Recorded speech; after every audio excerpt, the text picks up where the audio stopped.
उन्हाळ्यातच गांडूळ खताच्या बेडमध्ये मुंग्या का येतात बरं? असा प्रश्न तुम्हालाही पडलाय का? तर चला जाणून घेऊया याची 5 मुख्य कारणं.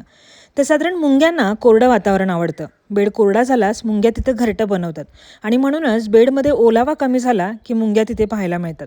सोबतच गोड पदार्थ किंवा अर्धवट कुजलेलं साहित्य जर बेडमध्ये आपण टाकलं तर त्या ठिकाणी मुंग्या आकर्षित होतात. तसेच बेडची जागा जर कोरडी असेल म्हणजेच बेडच्या आसपास कोरडी माती किंवा भेगा असल्यास मुंग्यांना प्रवेश करायला सोपं जातं.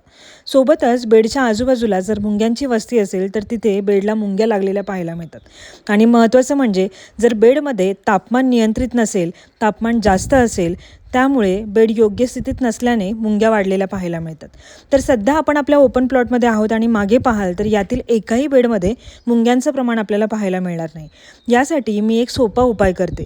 तो तुम्हालाही नेक्स्ट व्हिडिओमध्ये जाणून घ्यायचा असेल तर कमेंटमध्ये उपाय टाईप करा आणि व्हिडिओ सेव्ह करून आवडली असेल तर अशाच टिप्ससाठी पेज फॉलो करायला विसरू नका. धन्यवाद.